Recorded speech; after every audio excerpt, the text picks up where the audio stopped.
নমস্কার বন্ধুরা, কেমন আছেন সবাই? পাপি আরাধ্যা একটা ছোট্ট ব্লগে আপনাদের স্বাগত। আজকে আমরা একটা বিয়েবাড়ির উদ্দেশ্যে রওনা দিয়েছি। দুপুর বেরিয়ে পড়েছি, অনেকটা দূর রাস্তা।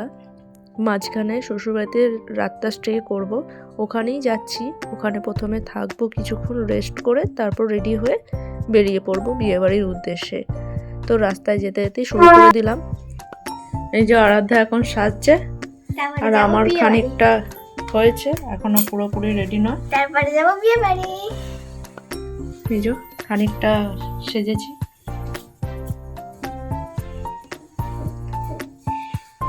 ওর এখনো চলছে। আমরা বেরিয়ে গেছি, এবার আমরা গাড়ি করে বিয়ে বাড়ি। রেডি হয়েছি। ও বাবা, আসছি। হ্যাঁ গেলাম।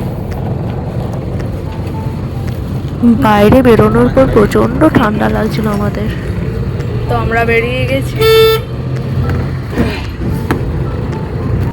আরাধ্যা ভীষণ খুশি হয়েছিল, কারণ অনেক দিন পর একটা বিয়ে বাড়ি পাওয়া গেছে, আর সেটা আবার শীতকাল বলে ওকে জ্যাকেটটাও পরতে হয়েছে। এটাও ওর খুব কষ্টকর ব্যাপার, কিন্তু আমি কিছু গায়ে দিইনি, কারণ গাড়িতে ঠান্ডা লাগছিল না। আমি নিয়ে নিয়েছিলাম একটা স্টোল। দেখলাম রাতে আসার সময় গায়ে দেওয়া দরকার যদি হয় তাহলে নেবো। এবার বিয়ে বাড়িতে তো আর কেউ চাদর সোয়েটার পরবো না।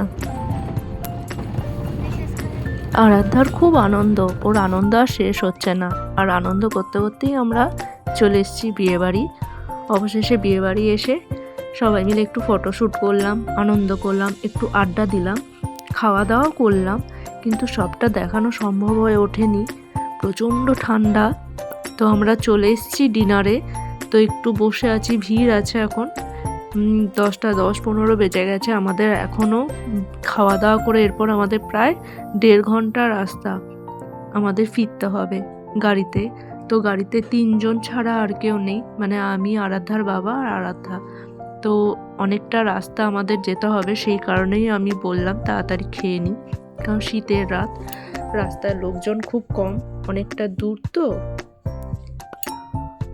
তো ডিনার টেবিল খুব সুন্দর সাজিয়েছে, ভীষণ ভালো লাগছে। দেখুন, ভারী সুন্দর সাজিয়েছে, আর ভীষণ ভালো লাগছে লাইটের কাজগুলো। আরাধ্যা আমাকে সব দেখাচ্ছিল, ওরও ভীষণ ভালো লেগেছে। আরাধ্যার বাবা ফোন নিয়ে বসে আছে, এটা ড্রাইভার দাদা আমাদের নিয়ে এসেছিল সঙ্গে। এই যে টেবিলে আমাদের সার্ভ করে দিয়েছে প্লেটগুলো,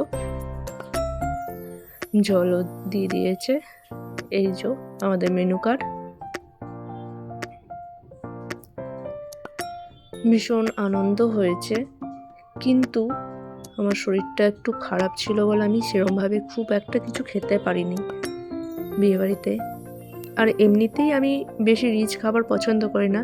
ফিশ কাটলেট দিয়েছিল, ভেটকি মাছের কাটলেট, তারপরে মটরশুঁটির কচুরি আমি ভীষণ ভালোবাসি, ওইটাই আমি জাস্ট খেয়েছিলাম, ভীষণ ভালো লাগে। আর চানা পনির, আর এই যে বাসন্তী পোলাও দিয়েছে চিলি পনিরের সাথে।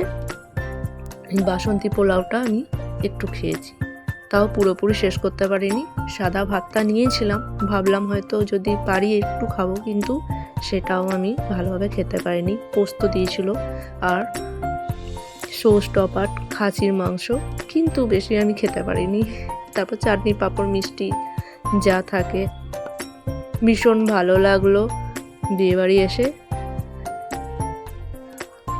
ভীষণ ঠান্ডাও লাগছে, খেতে কষ্টও হচ্ছে, মানে ঠান্ডা ঠান্ডা ওয়েদার, তো গায়ে কিছু নেই, বুঝতেই পারছেন। এবার ফেরার পালা। আইসক্রিম হাতে আরাধ্যা দাঁড়িয়ে গেছে, আরাধ্যার বাবাও আইসক্রিমগুলো নিয়ে নিয়েছে। আইসক্রিম আমি নিইনি, কারণ আমার ভীষণ ঠান্ডা লেগেছিল, ভীষণ কাশি হচ্ছিল, গলায় ব্যথা।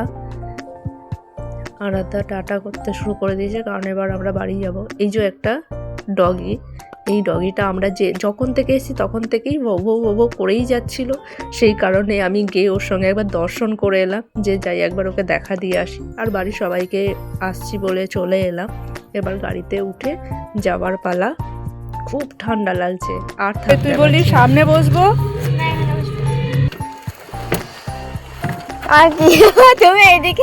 যাই হোক বন্ধুরা, আজকের মতো ব্লগটা এখানেই শেষ করছি। আপনারা ভালো থাকবেন, সুস্থ থাকবেন, দেখা হবে পরের একটা ভিডিওতে। নমস্কার বন্ধুরা, আসি।